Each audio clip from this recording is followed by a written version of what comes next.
I'm going to start off with somebody everybody knows.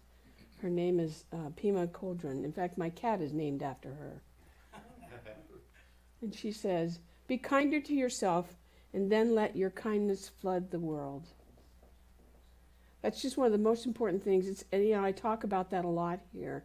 And that is, whatever you learn, give it away. Because when you give it away, you change other people. You change situations. You change your own life. You can feel, the gift that you give. According to the Positive Psychological Research of Whole Being Institute, that's a lot to say, people who thrive take care of themselves in 5 ways. And we're going to talk about this. A lot of what I'm going to say today, you already know. You already know it. The question is, do you do it? Do you practice it?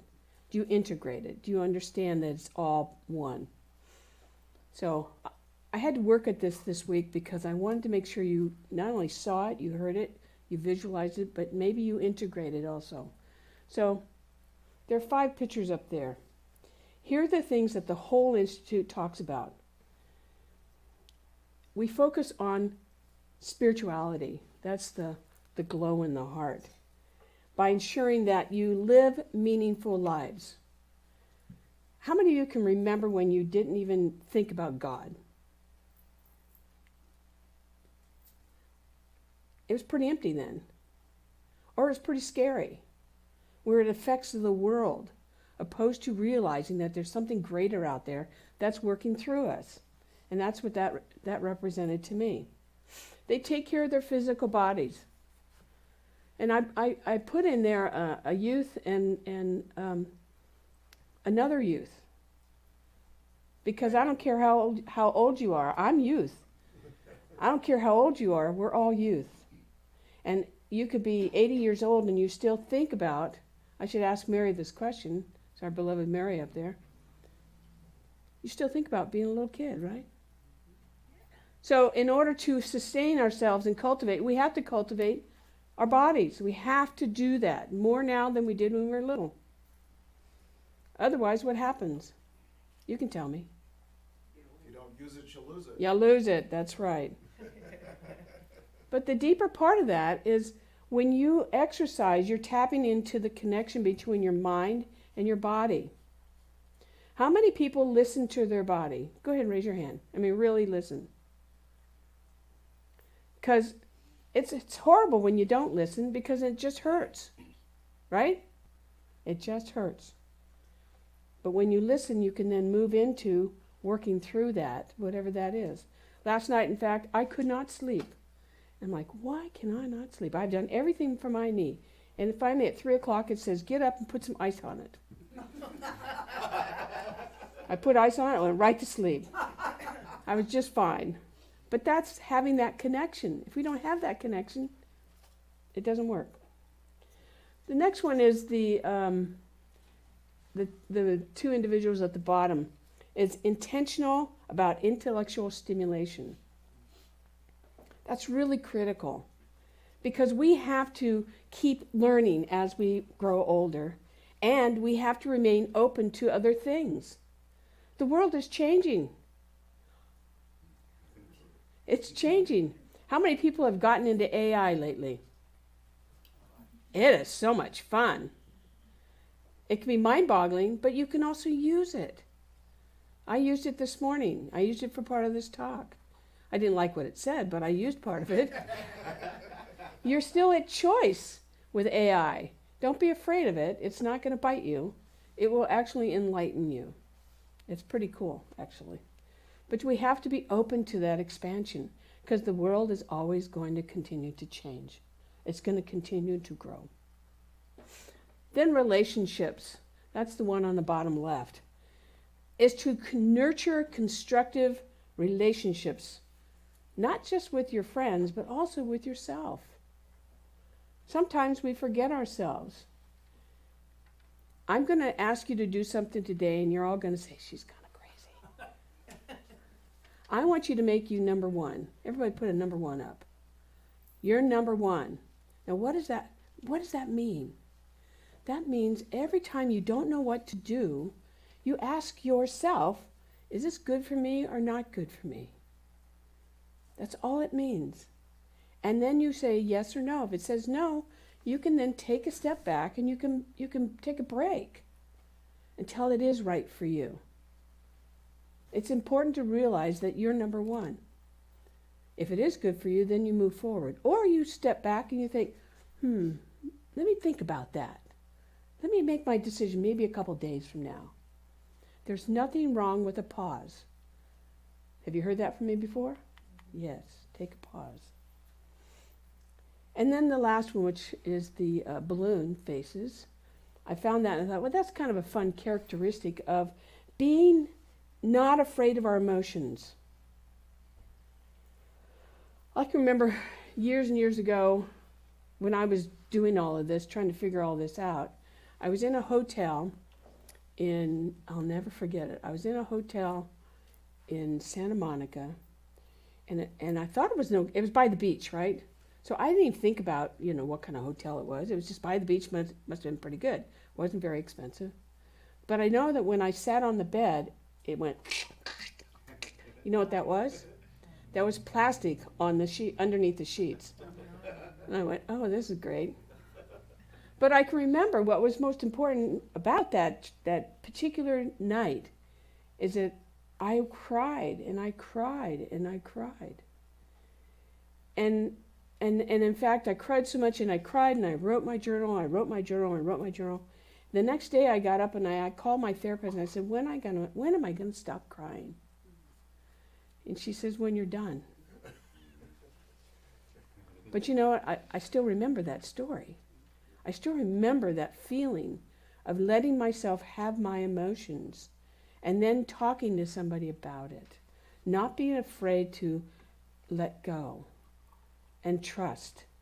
And trust in the people that I was seeing, the practitioners, the ministers, my people, my new people, because I had to create a whole new family. So getting in touch with our emotions, whatever they may be, are really, really important. And not being afraid to say it. Obviously in an appropriate way if you can, and sometimes you can't. I mean, that same trip, I think I was at a, I don't know if it's that trip, another trip. I used to go to LA almost every week. And I was sitting in this, it looked like a huge hall, like a dance hall, but they were serving food along the back. And I ordered my food and there was just, I don't know, almost reminded me of a mafia scene in a way. It sounds like I went to some really strange places. Anyway, there were tables back here, right? We're all along the back, and then there's this whole floor where they could dance, people could dance, but it wasn't very busy. And again, it was the same period of time in my life where I was still trying to figure things out.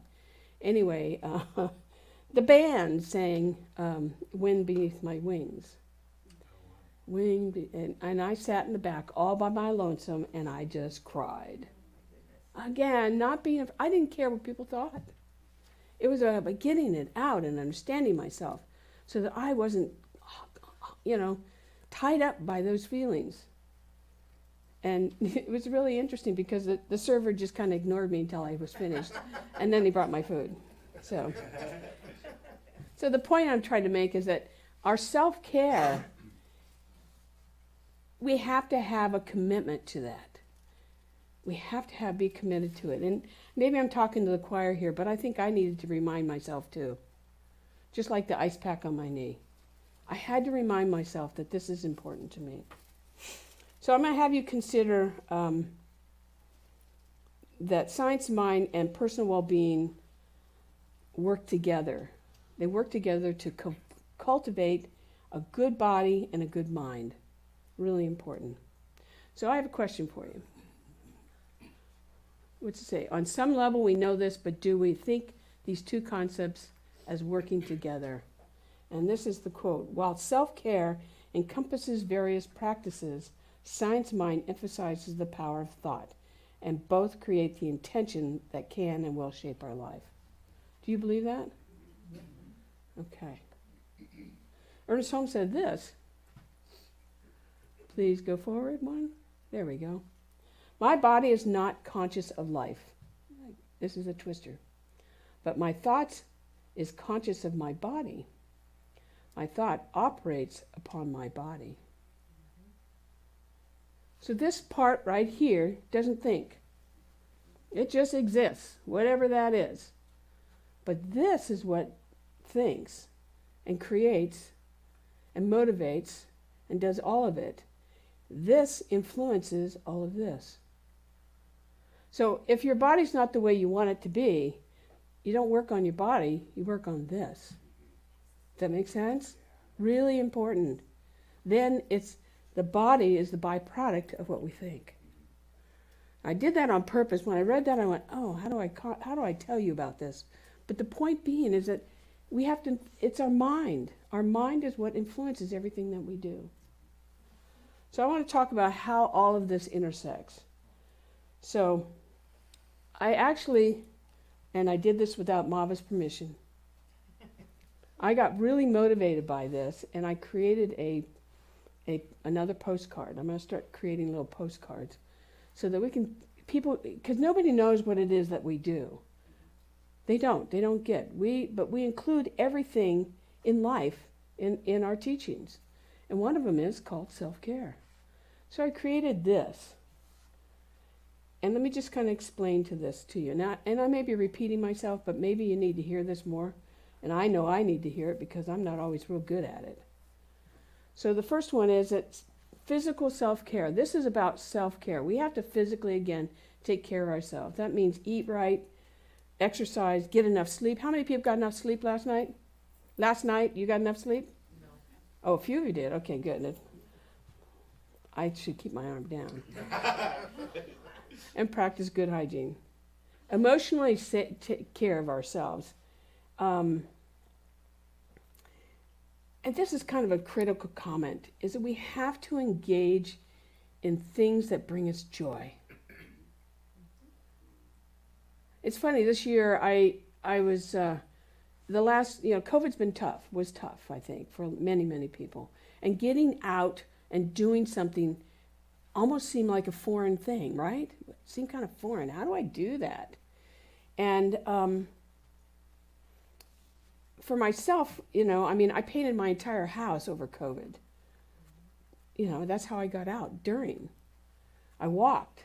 I did a lot of things, but still I felt like I couldn't go past this barrier. And the funny thing is, this year we both decided, I want some fun in my life. I want to go to Disneyland. I want to go bicycle riding. I want to go out, go have some fun. So I went and bought an e-bike, right? That's a lot of fun.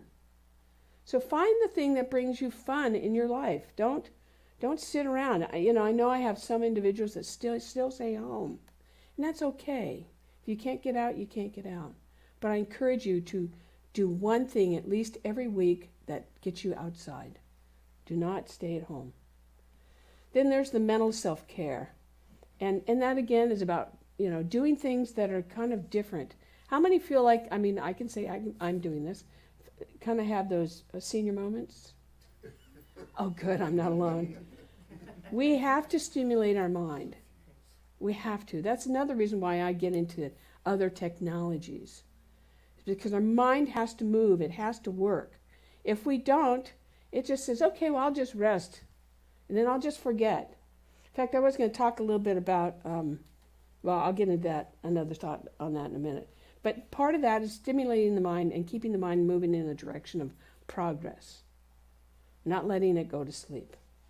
Self-care, again, I'm repeating myself, and spiritual self-care.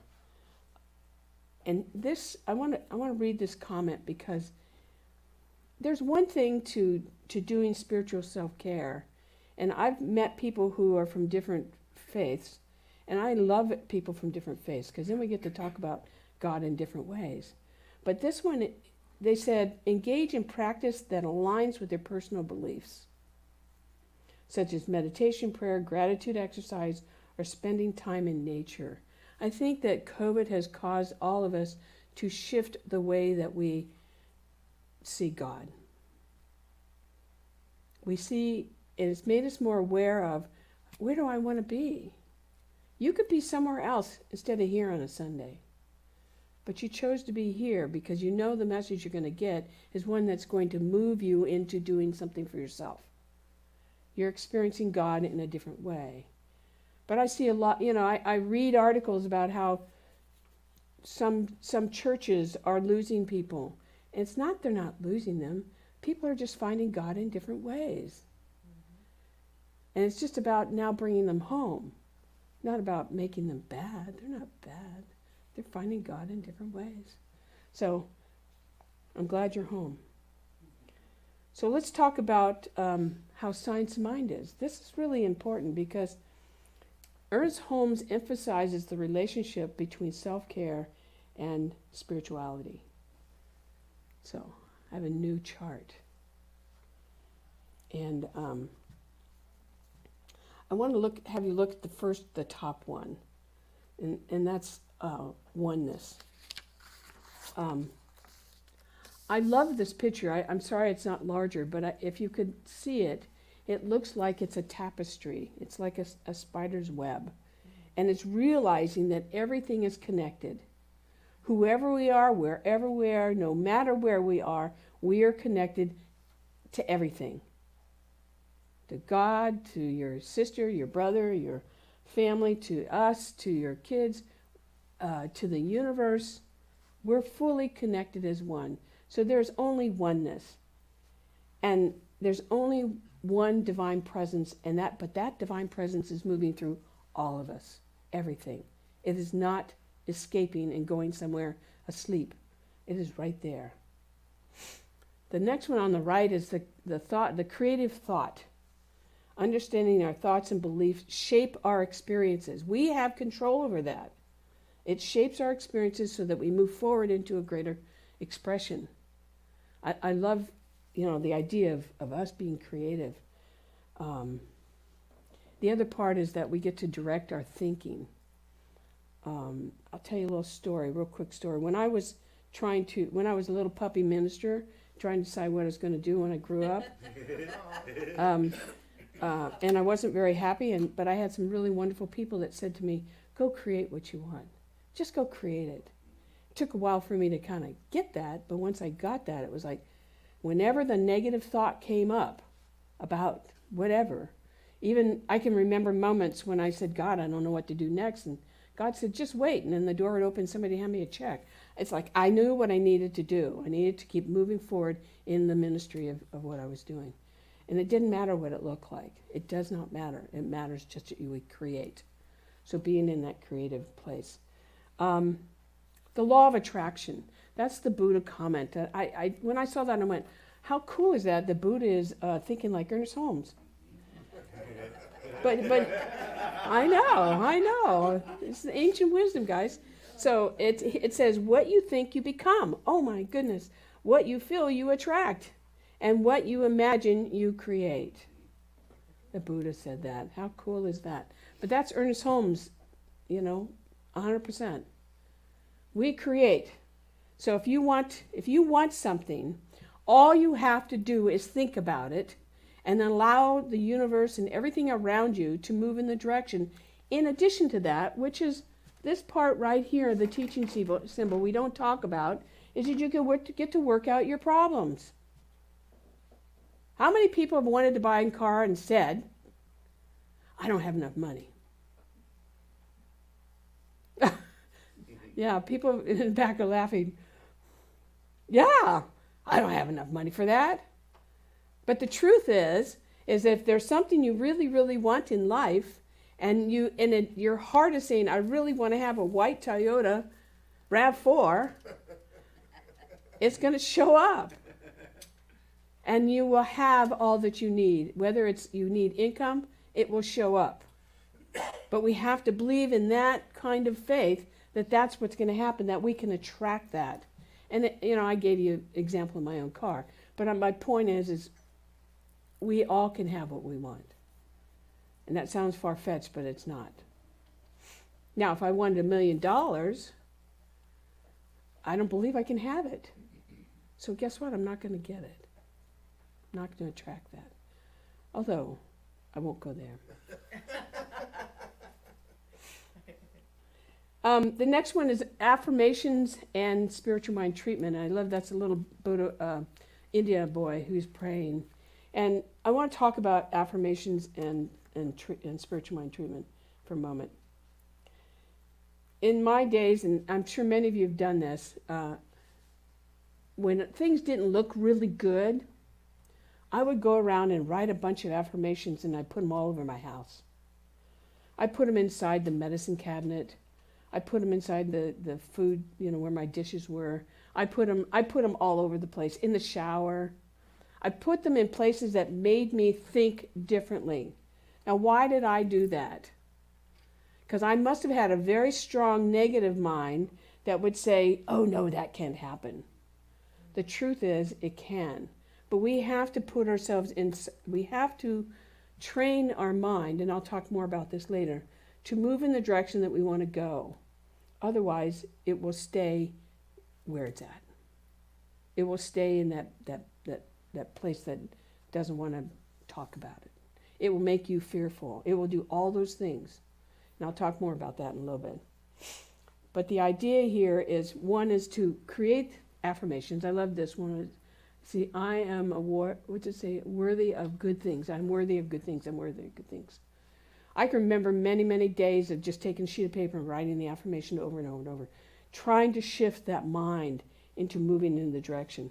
And then the science of mind treatment, and that's just an affirmative prayer, is we're engaging in a systematic process of affirming our desired outcome. The key here is the systematic process. Now, I used to hate it that I had to learn the 5 steps. It was like 5 steps. But today I'm so appreciative because I don't ever forget anything. I allow Spirit to move through me. I allow Spirit to say, and maybe it's not in the same order, and maybe I repeat myself, but I never forget all the good things that, recognizing, unifying, realizing what I want, giving great thanks that that's going to happen in advance, and releasing it so I don't have to worry about it anymore. Just do my part. That's all that matters. Do my part. And then the last one is the healing power, physical, mental, emotional healing. That is all about aligning our thoughts with what we want to see. Really important. That integration. So you can see how self-care and science of mind work together. So I'm going to tell you a little story. And then what time do we have here? Oh, I have good enough time. Good. So this last weekend, I spent more money than I think I spent all last year on self-indulgence. A little bit. Yay! Let me preface that. Self-indulgence of getting a chipper, because now we have to chip everything away. You have to recycle everything. Had to buy a refrigerator because that was self-indulgence too, so my food would stay fresh. But I want to tell you, when I got the chipper, the bill of lading said 350 pounds. I thought, oh my God, how am I going to pick that thing up, right? Well, they delivered it right to my barn. And of course, nothing is assembled, right? Nothing is assembled. Now, I'm telling you this little story because then I'm going to weave into this the 3 things that I want you to understand about when life happens to you. And in fact, when I had uncovered every little thing, and they had this box, I've never seen a box like this, where it was like a little sleeve, and it was a sleeve that sleeved into itself. And I had to get rid of that box before I could get everything out, because it was a lot of stuff. Anyway, I'm unloading things, and I'm carefully unloading, and in there I'm going, oh, there's a bolt missing. There's a screw missing. And then when I got it all undone, oh, this little piece over here, we're talking steel. I mean, this stuff's big. It's bent. I'm like, oh. Now, I tell you this because I wanted your mind to go to the bad place. I wanted you to realize that your mind and my mind are very powerful. Very powerful. So during this whole process, and I'll tell you more about it, I had a choice. There's a line of either going, oh my God, I don't have everything I need. This is not going to work. I just spent $1,000 on this, went down the rabbit hole. Or go, well, wait a minute, let me just take my time and look at this. And start on number 1, which is unpacking. And as I did that, everything started to come together. I didn't panic. It's so easy to panic when you especially get something that's new and you don't even know if you can do it. Then it was, oh, how much does this weigh? I'll never be able to make this work. And then I started, from number 1, it said, put tire number 1 on. And funny thing is, I could lift it up and put tire number 1 on there. And as I went along, I could have gone into, I'm not a guy, I don't know how to do this, right? Or I'm not going to succeed, there's going to be something that's not going to work, right? Are you with me on this? Does anybody else do that? I'm not alone, I hope. Or I should just give up, I'll just go pay my guy to do it for me. No. Sorry about that. I love you guys. I love you guys. But I didn't do that. And the reason why I didn't do that is because I worked very hard. And the point I'm trying to make here is we have to work really hard to do what I call tame our mind. Tame our mind.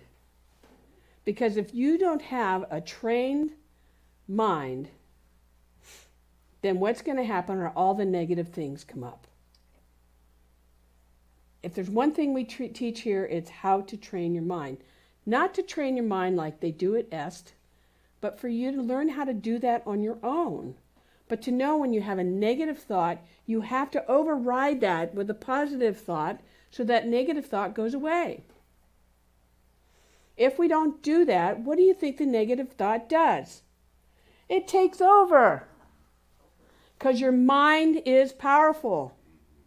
I can't say that enough. Our mind is powerful. Now maybe what you want seems like it's even available to have.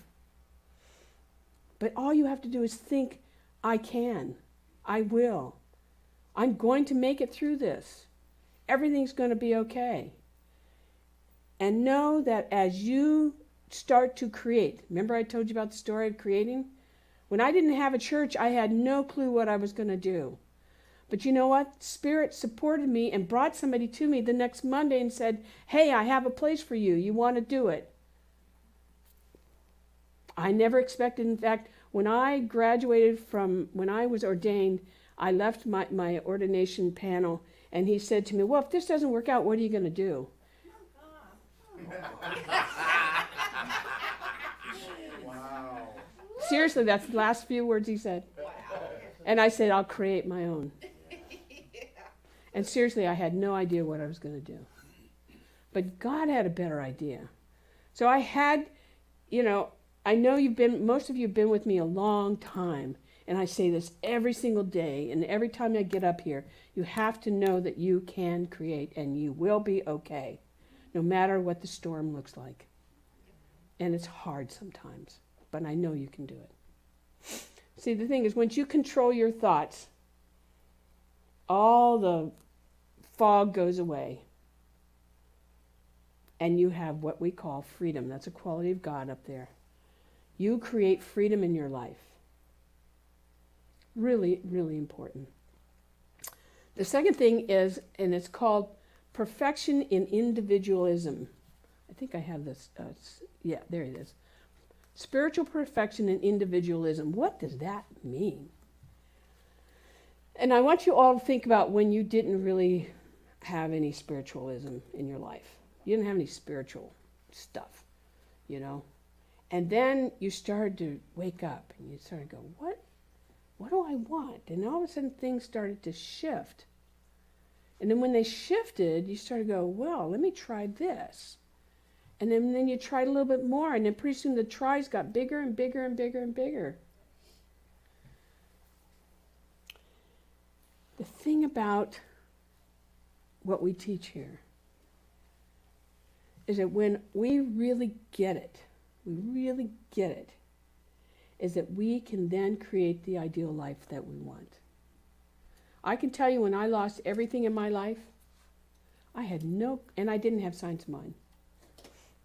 I didn't have it. And then somebody dumped me off the church, said, see you in an hour, and that was the beginning of my life. But I didn't feel like it. But every day I went and I said, I'm going to try something new. I'm going to keep trying. I'm going to figure out what happened. Blah, blah, blah, blah, blah. And you know what? I have probably a much better life today than I would have if I'd stayed where I was. Because I have total consciousness about it. I have an abundance of financial support. I have a wonderful family.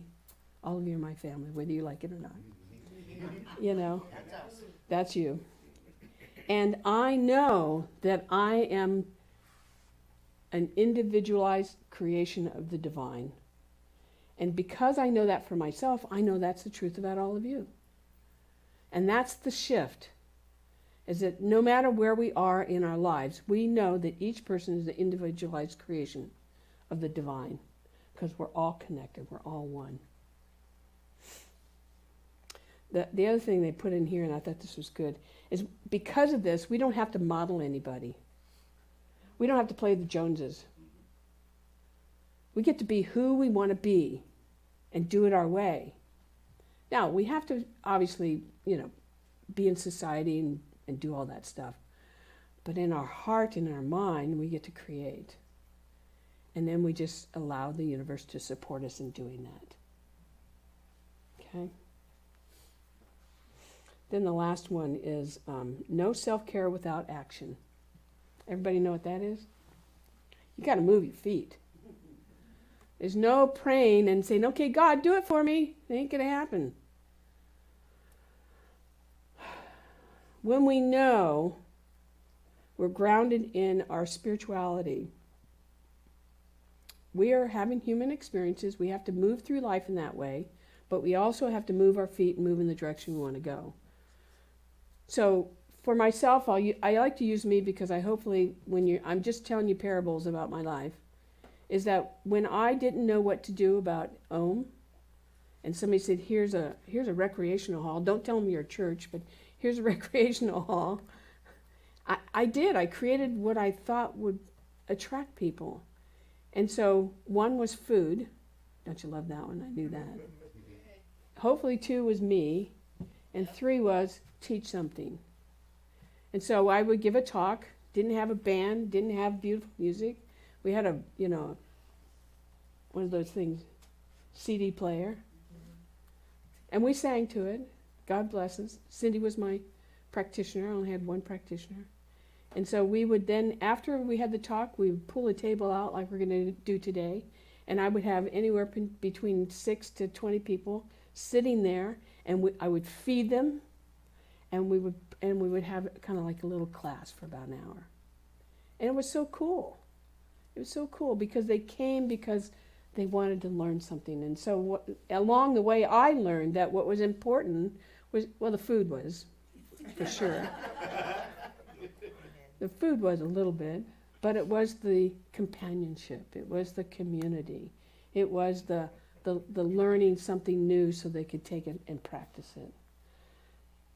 But we have to do that. We have to have action. So if you're wanting something and you need support today, see a practitioner. We've got, how many do we have here? We have 1.5, 2, 2.5, 2 3/4. See Mava. It's time for her to practice. We will know for you that you can have that. All right? There's so much more I could talk about, but I'm not going to. Have you heard enough? We still have about 35 minutes before the food's coming, so you're going to have to hang out with me a little bit. Well, we have good music coming too. All right, well, let me end with this. I think when I started, I asked you to be selfish with number 1. Well, here's what Audre Lorde said about that. She says, self-care is not self-indulgence. It's self-preservation. And Rumi says, stop acting so small. You are the universe in ecstatic motion. Isn't that cool? So it's self-preservation. I think that's really important to realize. In order for us to prevail in life, we have to take care of ourselves. We have to be forward thinkers. We have to take care of our physical being. We have to take care of our mental. And wherever you are, if you need support, we're here to do that. And sometimes that's hard. And sometimes hearing things you don't want to hear. But it's all about knowing that it's in the direction of moving you so that you can have, so that you can create. So I'm going to end with one last thought. A lot of people ask me this a lot. And I never even thought much about it until I wrote it down today. And it says, how do you do what you do? How many of you have asked me that in here? Come on, you, in one way or another you've said, or you're too busy. That's a good one. You guys give me that one. And here's the answer. I just do it. I show up and take a step in. My mother-in-law asked me this, because she asked me this. I show up, take a step in the direction of my desire, the thing that I want to do.